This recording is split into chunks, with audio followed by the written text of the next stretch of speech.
Inilah wawancara tersulit dalam sejarah. Peserta terkejut saat menerima soal karena kertasnya kosong. Semua bingung, tapi tak ada yang berani bersuara. Penguji mengumumkan 3 aturan. Dilarang mengotori kertas, dilarang bicara dengan penguji atau satpam, dan dilarang keluar ruangan sebelum ujian usai. Pelanggar aturan langsung didiskualifikasi. Hanya ada 1 pertanyaan dan 1 jawaban dalam wawancara ini. Semua diam karena dilarang bicara dengan penguji. Karena tak ada jawaban, penguji memulai hitung mundur 80 menit lalu pergi. Menatap lembar soal kosong, semua bingung apa sebenarnya pertanyaan wawancara ini. Mendapat posisi bergaji 5 juta memang tidak mudah. Seorang wanita akhirnya tak tahan dan mengira harus menulis laporan kerja. Namun, saat mulai menulis, satpam mendekat dan langsung mengusirnya keluar. Tak ada yang tahu akibatnya karena dia melanggar aturan pertama, mengotori lembar soal. Melihat itu, yang lain buru-buru menaruh pena, tak menyangka menulis pun dianggap mengotori soal. Lalu, bagaimana cara menjawabnya? Saat semua bingung, Xiaobai malah tertawa. Ia bilang penguji cuma melarang 3 hal. Artinya, asal tak melanggar aturan itu, apapun boleh. Misalnya, berdiri dari kursi. Atau misalnya berlatih tinju di sini. Dan benar saja, satpam di sampingnya tidak bereaksi apa-apa setelah dia melakukan semua itu.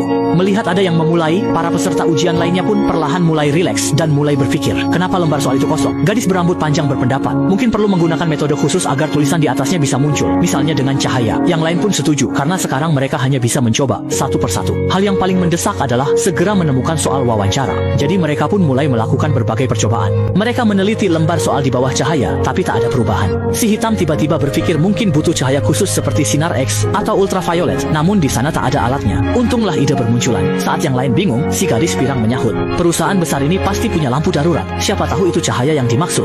Mereka pun memecahkan lampu itu, dan saat suasana jadi gelap, benar saja, lampu darurat menyala. Ternyata itu lampu ultraviolet. Mereka segera mencoba lembar soal, tapi tetap kosong. Pria berjanggut merasa warnanya belum tepat, dan menyarankan mencari lampu lain. Saat itu, gadis berkacamata menyadari bagian atas tabung belum menyala. Mereka memecahkan bagian itu, lalu cahaya oranye muncul. Semua orang mencoba lagi, tapi tetap tak ada hasil.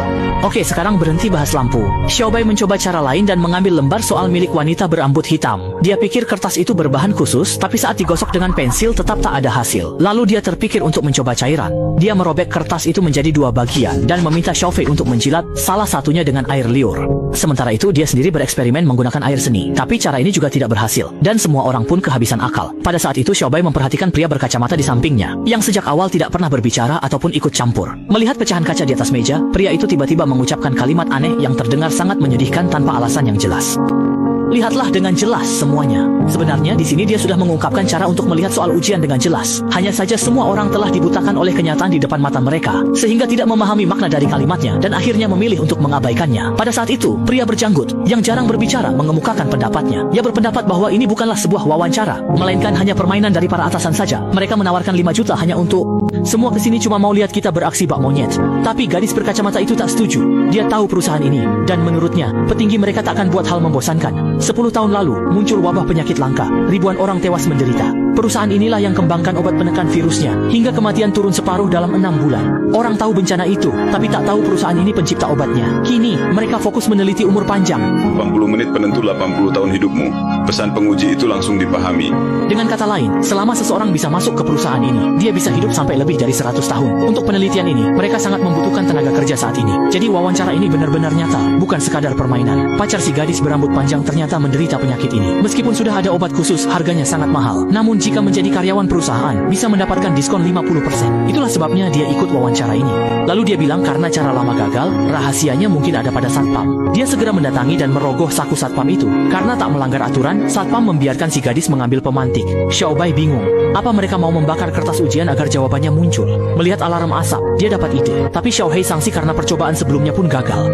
Menjawab Xiaohei, dia tenang berujar cairan itu belum tentu air, bisa saja cairan pengembang dan yang lain setuju. Demi wawancara, mungkin perusahaan melakukan modifikasi. Si gadis lalu naik meja dan menyalakan pemantik, sementara yang lain bersiap di bawah. Karena kurang tinggi, Xiaobai memberikan kertas ujiannya. Dengan kertas itu semua jadi mudah. Tak lama, asap memicu alarm kebakaran. Tapi isinya bukan cairan pengembang. Ternyata cuma air. Mereka gagal lagi. Saat itu, si gadis sadar lembar ujiannya hilang. Ternyata, kertas dari Xiaobai adalah miliknya, sehingga dia tereliminasi.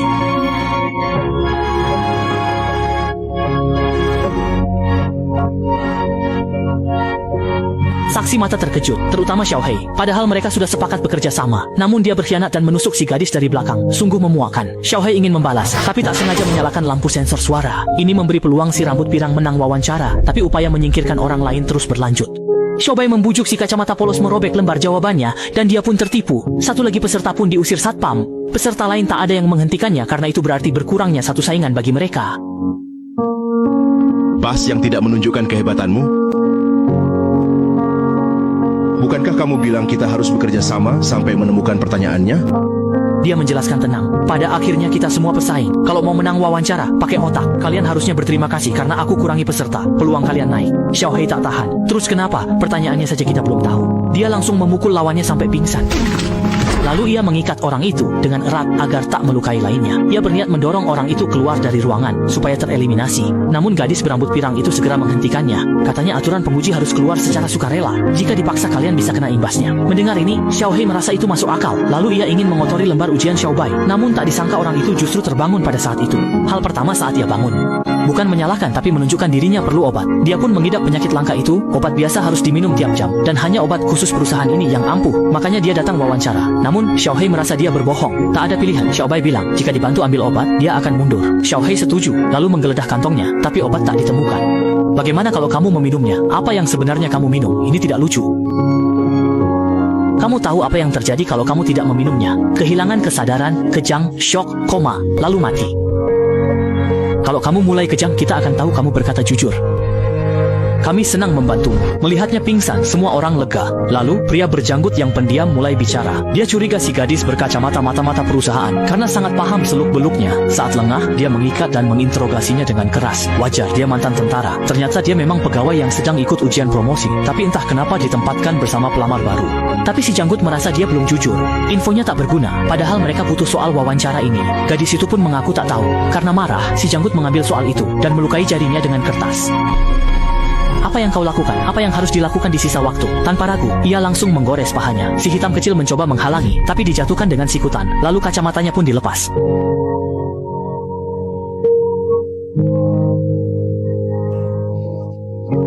Si jenggot yakin tatapan mata tak berbohong, makanya si kacamata selamat. Tapi masalah baru muncul saat si putih tiba-tiba kejang. Si hitam percaya karena istrinya wafat serupa dan ia pun pembawa virus. Namun obatnya hilang. Gadis pirang usul saling geledah, tapi obat tetap tak ada. Sisa waktu 14 menit. Saat itulah si kacamata sadar si jenggot hobi kunyah permen karet. Lewat ilmu psikologi, ia temukan bekas permen karet di meja pria itu, yang ternyata berisi pil obatnya. Pria berjenggot mencuri obat si putih kecil. Saat si gadis berkacamata ingin memberikannya, si pria menghalangi dan bilang orang jahat pantas mati. Ia malah melempar obat itu ke selokan. Si hitam kecil gagal mengambilnya karena celah sempit. Kedua wanita itu pun gagal. Kini, kondisi si putih kecil makin parah hingga mimisan. Panik, si kacamata minta tolong pengawas. Tapi itu melanggar aturan kedua, hingga dia diusir petugas. Untung si pirang bisa ambil pilnya pakai jepit rambut dan memberikannya ke si putih. Tak lama, si putih sadar. Dia tahu si jenggot yang mencuri pilnya. Sisa 10 menit, tapi soal belum ketemu. Satu-satunya cara menang hanyalah menyingkirkan semua peserta lain. Si putih melirik pistol petugas. Si hitam paham, mereka menunggu celah. Detik berikutnya, keduanya berlari ke arah pistol itu. Namun si hitam yang lebih kuat berhasil merebutnya. Orang-orang ketakutan. Kini dia memegang kendali. Ku ambil agar tak kau pakai, tapi tak sangka Bai dengan cepat menjadi tenang. Ia merasa Xiaohei sama sekali tidak berani menarik pelatuk. Melihat lawannya begitu ragu-ragu, ia pun menjadi semakin berani. Jangan. Pistol ini butuh sidik jari untuk menembak. Usai melukai lawan pakai pensil, dia merebut pistol itu. Pria berjenggot mencoba melawan, tapi dipukul jatuh. Kini Xiaobai memegang kendali, dan dia tak sebaik Xiaohei. Dia lalu memakai sidik jari satpam untuk mengancam 3 lainnya agar mundur wawancara. Terpaksa, di bawah ancaman senjata, mereka pun setuju. Pria berjenggot keluar duluan, disusul si pirang. Xiaohei langsung mengerti maksud lawannya.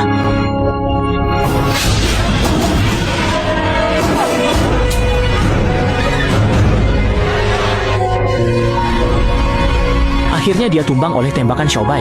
Di sisi lain, si rambut pirang belum pergi. Kakinya masih di dalam. Alarm bunyi, semua berakhir. Xiaobai merasa menang dan berkata, "Sayalah karyawan yang kalian cari." Tapi satpam malah mendekat.